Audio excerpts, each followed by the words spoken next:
आप देख रहे हैं एसडीएम न्यूज़। मैं हूं रियाज अंसारी। जैसा कि सबको पता है कि पूरे देश में त्रिपुरी वाक़यात को लेकर गम मनाया गया, बंद मनाया गया, इसका कड़े शब्दों में इसकी निंदा की गई। और औरंगाबाद शहर एक ऐतिहासिक शहर है, यहाँ भी सभी तंजीमों ने मिला जुला बंद मनाया। चलिए, मेरे साथ मौजूद जमीयत उलमा के एक अहम जिम्मेदार है। सर, आपकी तंजीम की इसमें क्या एक्टिविटी रही, आपका किस तरह योगदान रहा और आपकी अपील क्या है?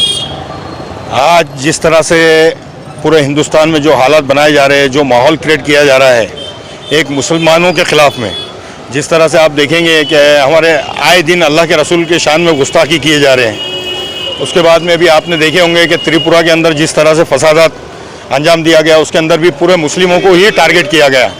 ख़ास करके मैं ये मैसेज सेंट्रल गवर्नमेंट को पहुंचाना चाहते हैं, ये बंद का एहतजाज जमात उलमा ने जो है बंद के लिए पूरी तरह से सपोर्ट की है। और जमात उलमा शहर औरंगाबाद जो है, इसकी तरफ से पूरा औरंगाबाद बंद, महाराष्ट्र बंद का ऐलान जो भी हुआ था तो उसके अंदर पूरी तरह से जमात उलमा शामिल थी इसमें। और अल्हम्दुलिल्लाह मैं मुबारकबाद देता हूँ औरंगाबाद की आवाम को, जिन्होंने आज बंद का बहुत ही अपने दिलो जान से जो है तो कोशिश करके पूरी तरह से औरंगाबाद को बंद रखा गया। और ये सेंट्रल और महाराष्ट्र गवर्नमेंट तक ये हमारा मैसेज पहुंचना चाहिए इसके लिए, क्योंकि आज हम तो मजलूम हैं, हम इसके अलावा कुछ कर नहीं सकते। लेकिन मजलूम अपने आप को ही नुकसान पहुंचा के जो करता है, तो हम मजलूम हैं, हमने अपने आप को नुकसान पहुंचाया, आज बंद रखे हमने। और ये सेंट्रल गवर्नमेंट और स्टेट गवर्नमेंट को ये समझना चाहिए कि जो हालात अभी हिंदुस्तान में जो बनाए जा रहे हैं, जिस तरह से ये हिंदू राष्ट्र की तरफ लेके जा रहे हैं, एक एकता जो ख़त्म कर रहे हैं हिंदू मुस्लिम सिख ईसाई की, इसके ऊपर इनको ज़रूरी है कि तवज्जो देना है। आज हमारी बेइज्जती हिंदुस्तान में नहीं, हिंदुस्तान के बाहर भी हमारी बेइज्जती हो रही है। जिस तरह से आप देखेंगे कि यूएन के अंदर हमारे को सारी दुनिया की बेइज्जती की गई हिंदुस्तान की। हम नहीं चाहते कि हमारा देश कहीं पे इस तरह से बर्बादी की तरफ जाए। और हिंदुस्तान को हम आगे ले आने में मुसलमान हमेशा आगे थे, और जो कुर्बानियाँ दी थी मुसलमानों ने, जो हमारे उलमाओं ने, हमारे आबो अजदाद ने जो कुर्बानियाँ दी, आज उसकी वजह से एक हिंदुस्तान बहुत अच्छा बना हुआ है। और हम हिंदुस्तान की गवर्नमेंट से यही अपील करते हैं कि इसको अच्छा ही बना रहने दें।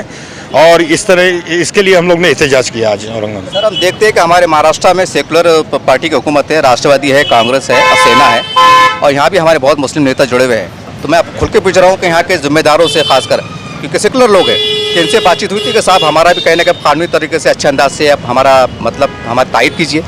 बिल्कुल, महाराष्ट्र गवर्नमेंट से बात हुई, अगाड़ी सरकार से बात हुई है, और उसके अंदर उनका भी कहीं ना कहीं थोड़ा सा रोल रहा सपोर्टिंग में हमारे को। जो माहौल आज जो है तो एकदम सुकून प्रस्त माहौल में जो है तो बंद किया गया, ना ही किसी ने ज़ोर ज़बरदस्ती की, ना कोई रोड पे निकल के आए, लेकिन एक दिल से जो है तो जो बंद किया गया उसको गवर्नमेंट ने भी सपोर्ट किया। और औरंगाबाद की पुलिस, और ख़ास करके मैं हमारे रोशन गेट के जो पीआई है केंद्र साहब, उनका भी मैं शुक्रिया अदा करूँगा कि उन्होंने भी जो है बहुत ही माहौल को अच्छे से रखे। और स्टेट गवर्नमेंट का भी मैं शुक्रिया अदा करूँगा।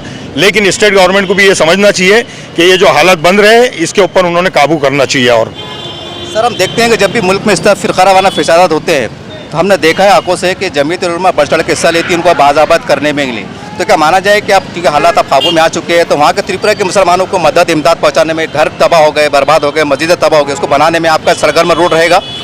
बिल्कुल, इंशाअल्लाह जमात उलमा का काम ही ये है कि जहाँ पे भी जो भी आफत आती है, या कुदरती आफत बोलो या दुनियाई तौर से जो भी आफत आती है, तो जमात उलमा उसमें सबसे आगे बढ़ चढ़ के, एक हिंदुस्तान की वाहिद तंजीम जमात उलमा ऐसी है जो मौलाना अरशद मदनी साहब हमारे जो है, आज उनकी इतनी एज हो गई है लेकिन उसके बावजूद भी डट के खड़े हुए हैं, गवर्नमेंट के सामने भी खड़े हुए हैं, और हर मुसीबत के सामने हम जो सामना करने के लिए खड़े रहते हैं। और त्रिपुरा के अंदर हमारे जनरल सेक्रेटरी हिंदुस्तान के जो है मौलाना मासूम साहब, उन लोग ने विज़िट की है, मौलाना के फर्जंद गए वहाँ पे और वहाँ का जायज़ा लिए, और इंशाअल्लाह उनको पूरी तरह से मदद पहुँचाने की जिम्मेदारी कर रहे हैं। सर, हम देखते हैं कि जमीयत उलमा हमेशा जो बेकसूर लोग पकड़े जाते हैं। अब जाहिर से इतना बड़ा वहाँ पर हादसा हुआ, कांड हुआ, तो कई लोग हिरासत में लिए हुए होंगे, तो क्या उसके बारे में उनको बचाने के लिए, उनकी कानूनी लड़ाई लड़ने के लिए आप आगे आ रहे हैं? बिल्कुल, जमात उलमा कानूनी इमदाद के लिए ही सबसे आगे है। कानूनी जो प्रॉब्लम होते हैं, जो जिस तरह से बेगुनाहों को फंसाया जाता है, तो उनके लिए तो जमात उलमा हमेशा खड़ी है और खड़ी रही थी और खड़े रहेंगी इंशाअल्लाह। आज जो है तो मौलाना का सबसे बड़ा काम जो है, जमात उलमा मौलाना अरशद मदनी, इनका जो सबसे बड़ा काम है, हमारे गुलजार आज़मी साहब महाराष्ट्र इंडिया के लीगल सेल है, लीगल सेल के प्रेसिडेंट है, और मौलाना गुलजार आज़मी साहब जो है तो इस पर बारीक से बारीक तवज्जो देके हर मुमकिन कोशिश करते हैं। सेशन कोर्ट हो, हाई कोर्ट हो या सुप्रीम कोर्ट हो, इस सब जगह पे जो है तो जमीयत उलमा लड़ती है। सर हम देख रहे हैं कि मुल्क में ऐसे हालात अब बद से बदतर होते जा रहे हैं, तो आने वाले वक्तों में क्योंकि आप जमीयत उलमा के ज़िम्मेदारों में से आते हैं, तो हमारे पास 4 तंजीमें हैं, तबलीगी जमात है, अहले सुन्नत है, अहले हदीस है, इनको आपका पैगाम देंगे कि हमें अब किस तरह से रणनीति बना के आगे चलना है? बस ये पैगाम तो तंजीमों के अलावा भी हर पार्टी और हर ईमान वाले के लिए हम यही पैगाम देंगे कि सब एकजुट हो जाए, एक प्लेटफॉर्म पे आ जाए और इंशाअल्लाह इसको हमारे मुल्क को बर्बाद होने से बचाना है। हमको हमारे भाई लोगों का जो कत्ले आम हो रहा है उससे बचाना है, जो मॉब लिंचिंग हो रहा है उससे बचाना है और इस जालिम हुकूमत को एक मुंह तोड़ जवाब देना है हमको।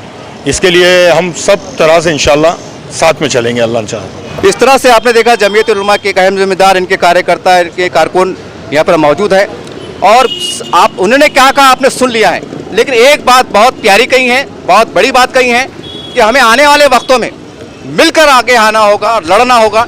और जैसा इन्होंने कहा कि त्रिपुरा में फसादात हुए, तो जैसा हम देखते हैं कि जमीयत उलमा है तो आगे बढ़ती हैं, तो क्या ही अच्छा हो कि तबलीगी जमात है, अहले हदीस है, अहले सुन्नत है, ये लोग भी, इनके उलमा इकराम भी मुत्तहिद होकर बैठे और वहाँ के मुसलमानों को आप खाने अंदर से क्या मदद पहुँचा सकते हैं, इनको किस तरह आबाद कर सकते हैं, इसके ऊपर आपको सोचना पड़ेगा क्योंकि आप बहुत देर हो चुकी है। उम्मीद करते हैं कि आप नए ख्याल के साथ, उम्मीदों के साथ आगे बढ़ेंगे।